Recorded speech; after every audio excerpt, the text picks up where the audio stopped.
We're live. Here we go. Here we go. Fun starting. Start. Hi, ladies. Thank you guys for joining us, and thank you for listening in. And I'm so excited about all the stuff I'm talking about today. So I got a couple good things I'm going to chat and kind of help you shift your perception on things. And really, ultimately, when I come here, I always set an intention of, and I start my everyday setting an intention of. A patient had come in this morning and she said, my husband always hits the snooze button and goes back to sleep, and he hits the snooze button all the time. And I said, why hit the snooze button? And she was just like, and I said, but when I hit the snooze button, I set my alarm a little earlier. And then when I hit the snooze button, that's the time that I spend my 10 or 15 minutes of setting my intention for the day and planning out how my day's gonna go. So instead of getting out of bed like a crazy person and being all frazzled, what I do is I simply lay there and I just have a little chat with myself. Today's gonna be effortless. I'm attracting new opportunities and new people. Everything's gonna be fun. So that's how I set my day up every day. That's how I start my day and then I spend a few minutes of gratitude. You know what? Thank you for the sunshine today. Thank you, I have a car to get to work. Thank you, I have this. Thank you.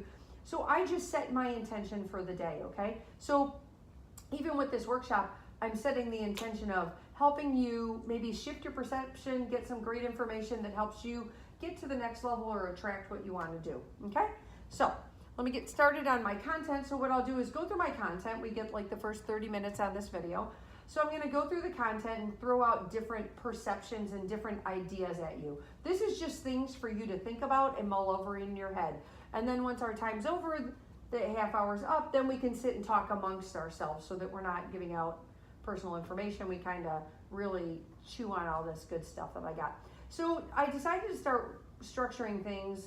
I'm like, how can I cover all the content and everything that I need to do? So I just started, I'm starting with A. We're starting with A today. That's how we're gonna do everyone. We're gonna start. So I wanna talk about 1, our attitude, 2, how can we attract what we want into our life, and 3, anxiety, okay?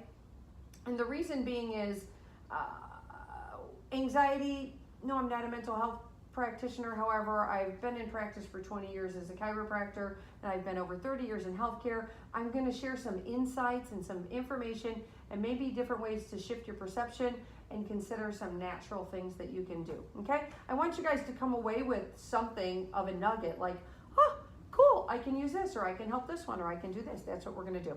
So starting with attitude. All right, attitude is, the thing with our attitudes is our attitude is based on our experiences and what's happened to us in life and what's been passed down to us, what our family taught us, what we learned growing up, you know, our personal experiences, what somebody's brainwashed us into believing. There's a lot of different things that determine our attitudes. But what I want to do with you is kind of maybe shift that, because we want to raise our vibrational frequency to really get where we want to go. And if we can break down those little things that keep kind of our ankles, you know, hanging onto our ankles or slowing us down, if we can break those down into little negotiable nuggets that we can work through, it will definitely just help you spread your wings and fly, okay? So with regards to our attitude, we have to be aware of, first off, judgment. And we all have a tendency to do that, is place a good or a bad or a judgment on something. So for instance, if somebody was delayed getting somewhere, you might say, oh my God, this was bad, I was delayed. Well, what if it really wasn't bad? What if you were delayed as a way of protecting you from getting into a wreck? You know, perfect example is once upon a time we were driving from Georgia up to Chicago to go look for jobs before I moved up here. And my son had fell and hurt himself, and he was crying. So I went ahead and I grabbed him and I sat with him. Well, my ex-husband was, come on, let's go. We're going to be late. We got to get on the road. And have a long drive. And I'm like, you know what? No, I'm going to sit with him, and I just need to be mom for a minute. So be aware of when other people are trying to make you do things that are in complete opposite, or you feel very stressed out about doing what they're insisting you do. Maybe learn to step that back and start doing what's best for you. Or, you know what, no, that's not going to work, and just setting your boundaries, because oftentimes it can be your intuition that's got you slowed down or taking a different route or rearranging your day. Maybe it's your intuition putting things in alignment for you so that you can have a great experience or meet someone new or attract another opportunity. All right. So what happened is I ended up spending a couple extra minutes with him, sitting, not a big deal. And then we left, and he was pissed because we were behind, whatever. And we were driving up. Now on that day, it was so foggy on that day. I remember it was crazy foggy. And as we're driving up, I see somebody in the road like waving like this, and I'm like, ooh, something ain't right. I'm like, let's get off at this exit, and it was right before. Let's get off at this exit because something doesn't feel right. We got off of that exit. We ended up taking back roads through. We ended up taking back roads, a 2-lane highway instead of the major highway. So finally, when we kind of get into cell phone reality, my phone's blowing up, like all these texts and calls, and I'm like, what is going on? Why are you people calling me? Because we were out of cell range, and I'm getting calls. Are you okay? Are you okay? And I'm like, yeah, why? What happened? So what happened is on that day, right before when we got off, right after that area, there was a wreck. And there wasn't more than one wreck. There were, I think, up to 14 people died that day because the fog was so thick, the cars just kept hitting each other.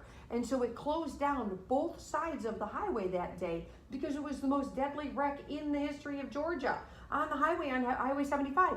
Now, had I decided to, no, we have to go right now, I know what would have happened. We'd have been in the middle of that thing, and I'd have been hopping out of the car trying to fix people. That would not have been a good thing. So what I'm saying is sometimes when you're slowed down or your trip doesn't happen or things don't go as planned, can you please trust and maybe consider that the universe is smarter than you? Or that guy didn't call you back for a date. Yay! Maybe he's crazy. Maybe you're being protected. So I want you to kind of think of things in that context. We want to kind of shift your context into not attaching a judgment or this is good or this is bad. Listen, it's just how it is. Don't attach good or bad. Just trust that maybe something other good is on your way, okay?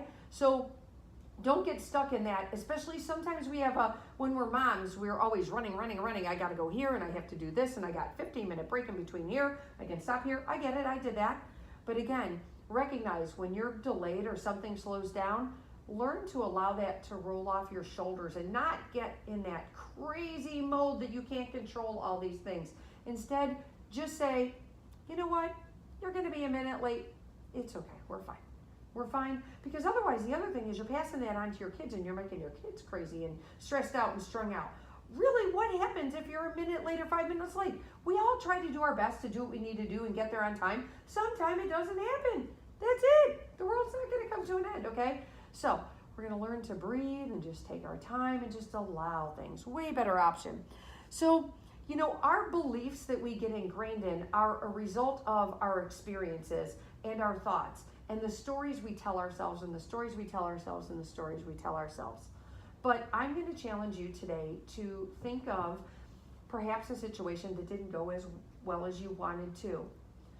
In life, what I see a lot is, and I did this as well, as we want to kind of protect our kids and buffer everyone from pain, or, ooh, we don't want you to experience that mean kid, or, whoo, you don't want to deal with that bully, or, whoo, we don't want you to get a bad grade, or we want you to get picked for the team. I did it. I'm a mom. I get it.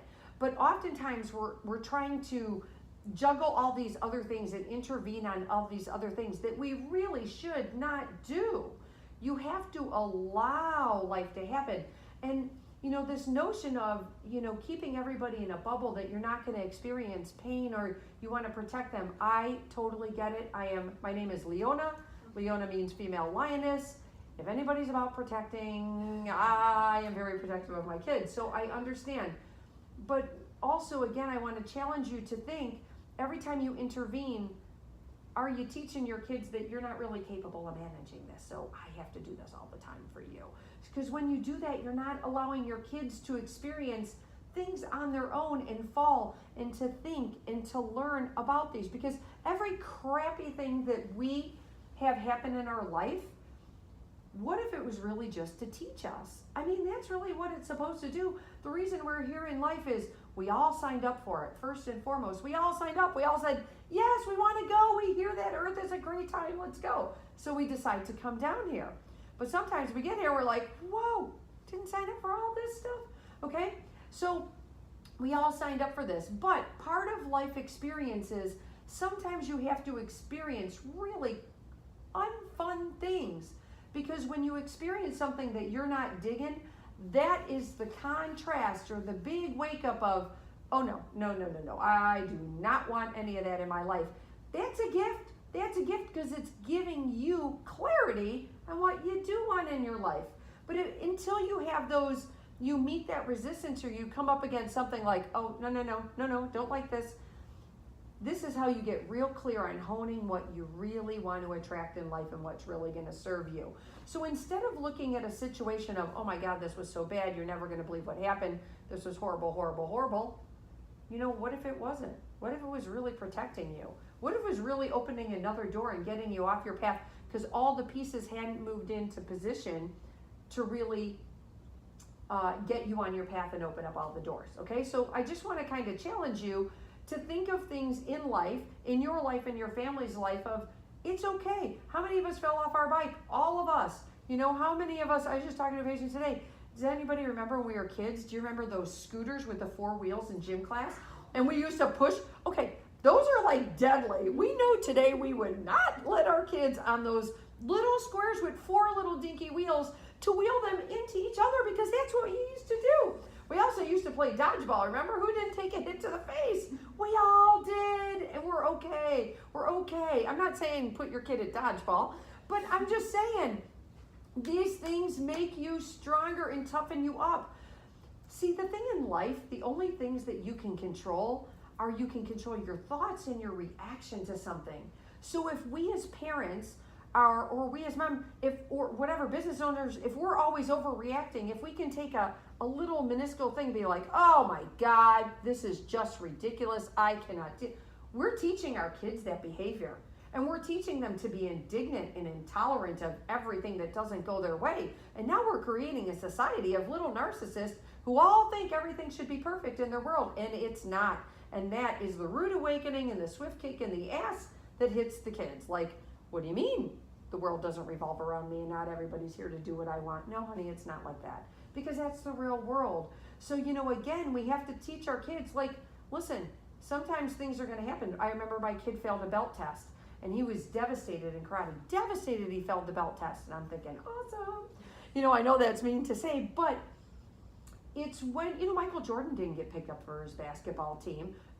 J.K. Rowling, or the woman who wrote Harry Potter, 12 times she was rejected. Yeah. 12 separate times she was rejected. Walt Disney got a dishonorable discharge. Nobody wanted to fund Walt Disney. Like, some of the best people who made it in life, Einstein didn't talk till he was 3 years old. They thought he was a selective mutism is what it's called today. But they thought he was an idiot. No, that's all your perception at that point in time with the information you have at that point in time. So instead of attaching a judgment to anything that's going on, good, bad, horrible, oh my God, this is going to get you off your track, you're not going to get in the college you want. No, let it go. If you could just learn to allow things to just unfold and work within those confines, my God, it'll make your life a lot easier. So again, we have to be aware of our perception of things and how we judge things and attach judgment and it's good or right or no. This taught us, what did you learn? I got run over by a car when I was 11. You know what I learned? I learned that sucks when you can't do what you want to do. So you know what I do? Yay, the gift is I've spent the past 20 years as a chiropractor helping people who can't do what they want to do because their quality of life is, compromised. So I'm type A. Let's quickest, fastest way to get you with the program. That's me. That was my gift. So did it suck that I got run over and in a body cast for a year? Yeah, but you know what? It taught me. So, instead of holding on to that story, oh my God, it was so sad, I was in a cast, all that does is drop my energy and make me a victim. That does not serve or help anybody around me. Nobody wins with that. So instead, you know what? That was a gift because it really taught me to be compassionate. It taught me to be compassionate and help other people when they can't move and they're not doing what they want to do. It helped me get them back on track. And as a result, that's what's made me the person I am today. So I just kind of wanted to caution you on that. It's interesting, in China, they have this tradition when a bowl breaks or if they break a bowl, like, oh my God, it's broken. They don't throw it away. They're going to take gold, and they're going to put it back together with the gold. They're going to put it back together. And then you have this little bowl that has all these little gold streaks. And it's more valuable now. It's more valuable because of the gold. It's more valuable because it broke. So in the end, we're more valuable for the experiences that we have because we didn't allow them to break us. We got back up and now we're covered in gold and fairy dust. No, but we got back up and we're here today. So these experiences all serve to teach us, to make us stronger, more compassionate human beings, to help other people in the businesses that we do and help other people in our lives. That's what that's all about. So I don't want you to get stuck in that lower level stuff. You know, I want to just show you real quick just a couple things that can change your perception. So the first thing was, I found this little picture and I'll show you guys here. I want you to take a look at that and I want you to tell me what you see.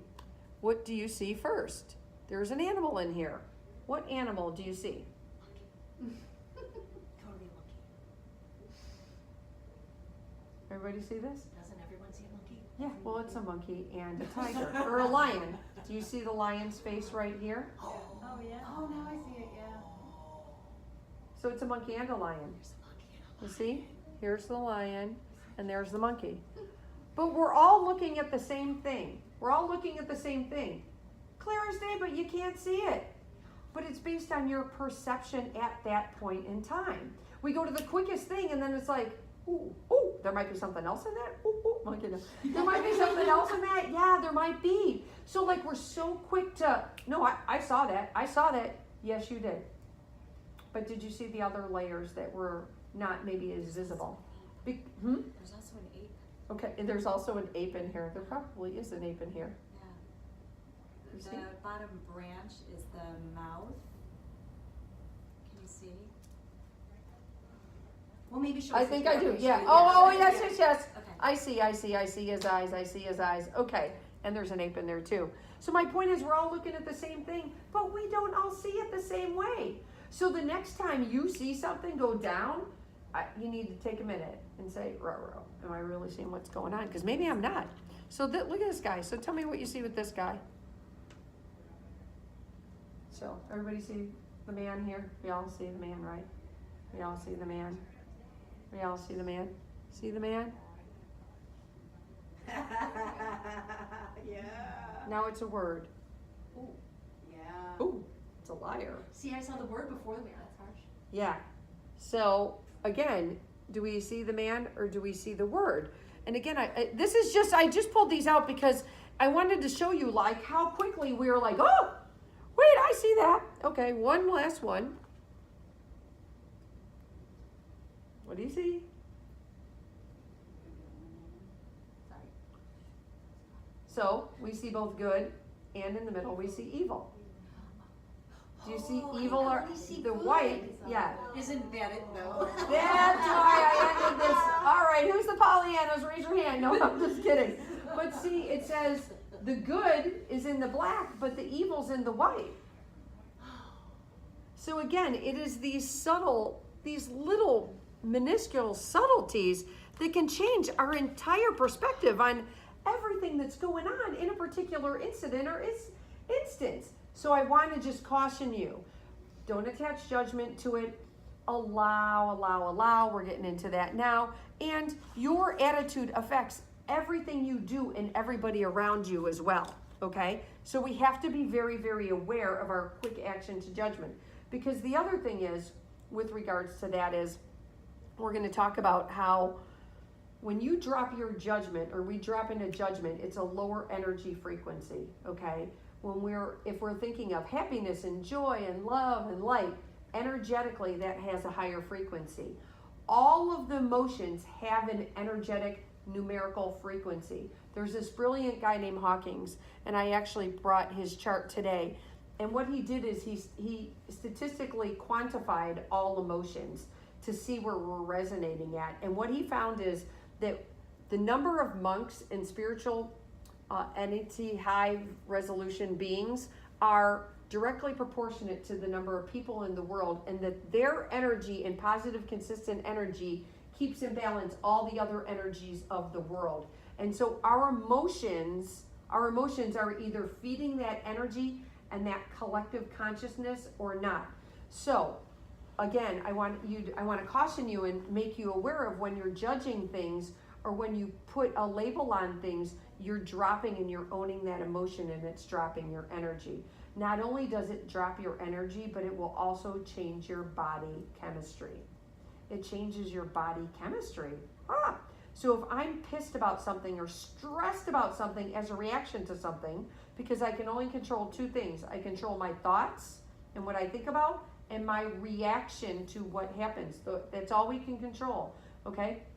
So if my reaction is, oh my God, I'm so depressed, I can't stand this, I'm immediately releasing cortisol, dropping my energy, dropping my immune system. Now I have opened up the Pandora's box of how to get sick and how to decrease my immune function and how my body works. So again, there is another reason that you want to make sure that you're keeping your emotions in a higher place, because this is about keeping you healthy. I mean, that's what it boils down to. So you can change your energy and you can change your biochemistry with your thoughts. Now, the reason being is we're mostly made of water, and water molecules can change, and they can their bonds can strengthen or not based on our energy and our energetic frequency. So we're in a happy, higher place. It makes strong, healthy bonds within our body and within our system, because we're primarily made of water. When we're in a lower energy place, more fragmented, confused, and not as strong covalent bonds. So Matsuro Emoto is the Japanese scientist who did the book about water and the study about water, and showing how you can just label two things of water, one sad, one happy, and the bonds will be different when you look at them under a microscope, okay? So there's a reason for keeping your energy frequency. And just to kind of share with you, and I'll share with you guys at home real quick, you can take a quick look at this, but the energy of emotion. So, I mean, I would say most of us, the energy of enlightenment is 700 to 1,000. We're not there. So, you know, we're not even at 500.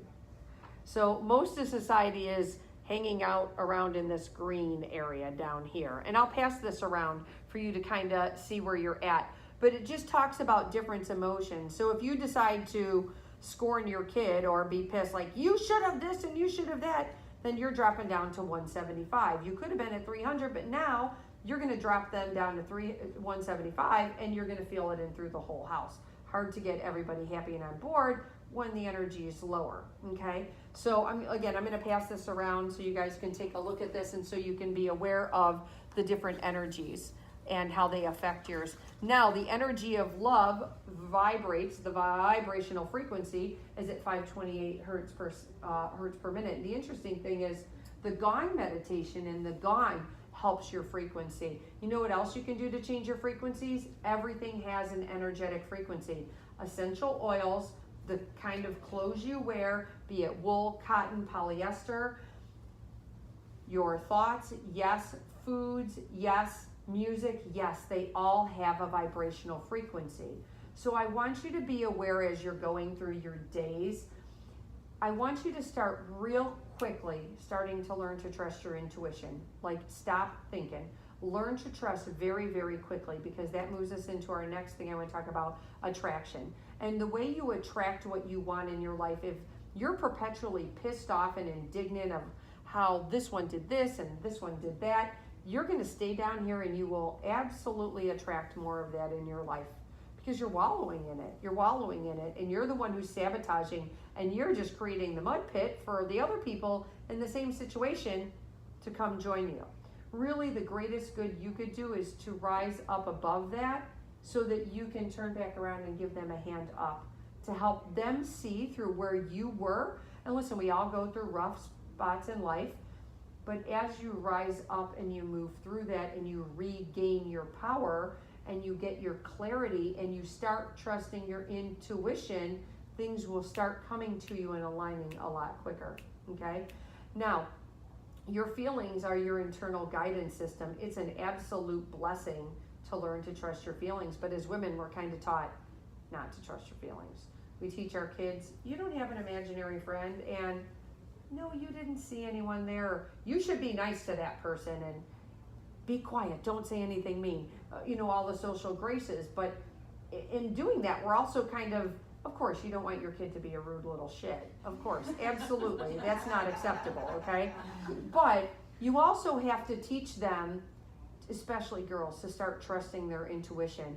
And a lot of times, what I find is, you know the right answer. You know on any situation in your life right now, if we ask you about that situation, it's either going to make you smile and be like, I love it. I love my practice. I love what I do. It's so much fun. I love going to work every day. I love the people I meet. You're either going to know instantaneously it's up here, or it's, well, you know, okay, time out. If we already got to go well, you know what, you're already at a lower frequency. And every time you keep feeding that lower frequency, you're overriding your soul, and you're really creating a lot of emotional turmoil, which will manifest as physical issues in your body. So learning, I like to play a game called Trust Your Intuition a lot quicker. Your intuition tells you right away, creepy, or like them, or loved it. You can tell right away. And the quicker we learn to start listening to that and trusting that, that's just going to open the doors, because when you're on track into what's working in your life and what's good and right for you in your life, it will come to you so fast and effortlessly, because you're in the groove and you're in the flow, and you're like, yeah. Oh, hold up. And as soon as you say, what, hold up, my rule of thumb is, in life, it is not an absolute yes. If it's not something that's like, yeah, I'd love to do that, then it's a no. It's an absolute no. And you will say to them, you know what? Thanks for sharing. Let me think about that, and I'm going to get back to you on that. That gives you some breathing space to really mull it over. But if you're not on board right away and you're taking a pause, then you might want to investigate a little, because as women, we overcommit and say, yeah, we'll do that. And then we end up like, oh my God, what am I doing? Why am I doing that? Because I wanted to be nice. Now you're overriding your soul and taking time and energy away from things that would fill your soul and your family to make somebody who will probably judge you anyway, to make them happy. Really? Maybe not a good option. But we're going to learn how to undo that. We're going to start learning to follow our intuition and learn what's right for us and what feels right for us. Okay? That's what we're going to start doing. So, my question to you is, when you spend time alone and when you're driving, how do you spend your energy, and what's your energy and your thoughts going to? Are you thinking about everything that's wrong, or what's not going right, or what you need to fix, or what they said to you, or why the hell did they do that? Are you spending time and energy in that? Or are you spending time and energy thinking, oh, this is going to be awesome. I'm going to go to this meeting. I'm going to meet people. Oh, I'm going to pick up the kids. This will be fun. They're going to come home. We're going to play some music. I'm going to cook dinner. I'm going to have them go outside. I'm going to open the windows. The dog's going to be in the house. How do you spend your energy? Because again, your thoughts consistently raise your frequency or drop your frequency. So we need to learn to be very, very mindful of what we're thinking, okay? So we don't attract that lower energy stuff. And just because you wake up and say you get off course, or you have a bad day, or you have a bad 5 minutes, that bad 5 minutes doesn't need to be a bad day. It could be like, oh, I stepped in dog shit this morning. Damn. Anybody with a dog, that's going to happen. That's life. Hello, mommy. That's just the way it works. So clean it up and be like, alrighty then, I am awake. It can only get better from here.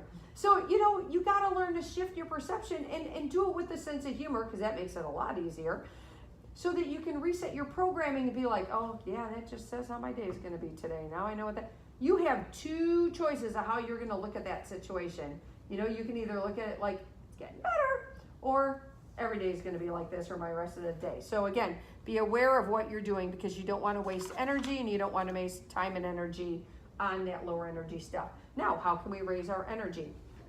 Yoga, we're here. Connecting with other human beings, great thing. I feel like, and we're going to kind of tandem this into anxiety as well, because I know we're tight on time. We're going to tandem this into anxiety, because in 20 years, I see a ton of anxiety in my office, and it's making me crazy. It's like, what is going on? We have to learn, and we have to teach our kids to not react and to manage our emotions, so that everything that happens, we're not doing this. This is just insanity. We have got to get grounded, and moms and ladies, come on, we know we're stronger than men. Let's get with the program here. Let's get ourselves grounded. We are. That's why we give birth. I said it. I love you men, but nonetheless, we're the ones behind every good man is a good woman. Yeah, doing all the work. Of course it's like that. So let's be really honest here, okay? Because we're the ones who carry most of the load. So we have to learn to stop judging ourselves, beating ourselves up, holding these ridiculous standards to what we think we should be doing. Based on who? Here's what my job is. Take care of myself and take care of my family. Everybody else is optional. Learn that option, priority, option, priority. Get real clear on what your priorities are, and everything else is an option. And you don't need to explain anything based on that. That's where a lot of the anxiety and craziness comes from is, oh, what are they going to think of me? Who cares what they think? They're going to think about you anyway. You know, my question is, does everybody remember what they wore Saturday? Probably not. So why do you think people sit and think about you? They don't. You can't even remember what you wore or ate. Wore Saturday, ate for dinner on Friday. People are not sitting, and if they do, then they should be here. Okay? They should be here. Okay, you bring those people here. But, you know, bottom line is, haters are going to hate and always hate. The people who talk about people and shame and blame everybody else, they're always going to do that. They are not going to change. We don't care about them. We don't care. They are not relevant in where you are going. And we do not need to spend any more time and energy justifying our choices and what we do. If your intuition says, no, I feel like I need to do that, we will not explain or justify because that is not necessary. You are following spirit. You are following your passion because it's leading you to where you want to go. And I'll tell you, every time you keep pushing that down and you keep doing what you don't want to do, you're just kind of, your soul's on fire and you just kind of keep putting that thing out every time you override that. And I think a lot of anxiety comes from, one, you worried about what everybody else is thinking. Yeah, they think a lot. And so do you. But what they think is not your business. It's not relevant in your life, okay? They're not paying your bills and they're not raising your kids. And they don't have to sleep in your bed at night. So don't worry about it. We don't care, okay? So not creating and not doing and not following your passion, that's got a lot to do with anxiety, okay? That has a lot to do with anxiety. And trying to please everybody else and keep everybody happy campers. My God, that's so exhausting. That will drop your energy so fast your head will spin. And when you're dealing with people, recognize, oh God, as soon as you pick up the phone and call somebody and it's a heavier energy and they start bitching, you got to be like, you know what, I'm sorry, you know what, let me give you a call back. I got something else I got to get. Don't go on their pity party with them. Just get out. Because all that does is suck the life out of you and drain you. You are not responsible. The best gift you can give somebody is raise yourself up out of the heavy, sad place of lack and confusion and sadness and anxiety. Raise yourself up so that they can look at you and be like, well, I know them. They're not special. How did they do that? Let them watch you transform. That is the greatest gift you can give them. Is showing them it doesn't matter where you're at, you can become empowered and take control and responsibility of your own life. Okay? So, with regards to anxiety, again, a couple things to do. Emotional freedom technique, that's one thing. You can look it up online, that's great. Yoga, breathing, also magnesium is one to help relax your muscles. Vitamin D has been associated with depression, that's another good one. Essential oils, yeah, they have a frequency. They help raise your frequency. The people and the company you keep, yeah, that's a big one. And you also need to guard your dreams because sometimes you share your dreams with other people and they might not be as rah-rah as you want them to. They don't want you to outgrow them. They don't want you to be bigger than them or be happy because you might not spend as much time or you might see things differently. They're coming from a place of fear and you cannot allow them to drag you down. Don't listen to that peanut gallery. They're not on your path. Your life's role is specific to you and there is nobody else that can do it. Nobody else can fill that little role you're supposed to do. So when you change your game plan to make everybody else happening, you're dulling your light. You're not even fulfilling what you're supposed to be doing because of other perceived people's expectations of you. You need to learn to kind of work through that, okay? So again, essential oils are another one. I like flower essence. That's a real quick, fast one. I don't know if you're familiar with Bach flower remedies. They're all natural oral drops, and they help you take them orally, and they help shift on an energetic frequency level. They help shift, and they're really, really quick. And the other thing too is, I would say, is connect with other people. So if you are stressed or you have anxiety of, my life is a hot mess and I don't even know where to start or where to begin, may I suggest a life coach? Or I actually have a life coach who does life coach and intuitive at the same time. Susan Francis, she's very, very reasonable. Maybe you recommend her. Can I suggest you get yourself on a regular, once a week or twice a week, I'm going to come to yoga. This is my time. The world will not fall apart. This is my adult time. Spend it with your time in meditation on doing what you want to do. And so figure out what's creating the most stress in your life and connect with other people, because chances are they can give you a recommendation, have a solution, or know someone who can help you. But what I don't want you to do is, the more time you spend dwelling on it and thinking, you are feeding that fear and you are feeding that lower energy. There's an American Indian story that talks about there's two wolves in your body. There's the bad wolf and the good wolf. Well, which one wins? The one you feed. So which one are you feeding? Are you feeding the good wolf and with good thoughts and happy, positive things? Or are you feeding the bad wolf with the fear and the confusion and all that? You got to figure out which one you're feeding, because that's the one that's winning every day. So again, you want to be aware of, if something's dropping your energy, get out, flip it. It's a game you have to play. Like, oh, that pissed me off. But you know what? This is a great song. Let me crank it up. Woo! That's what you need to start doing, is learning how to shift out of that stuff real quick and taking control of, you know what? All right, so be it. Let's move on. Thoughts and reaction. That's all you can control. So I think we're about up on our time. So we'll open it up to questions. Thank you for joining us. Oh, 36 minutes. I'm good. Yeah. Woohoo!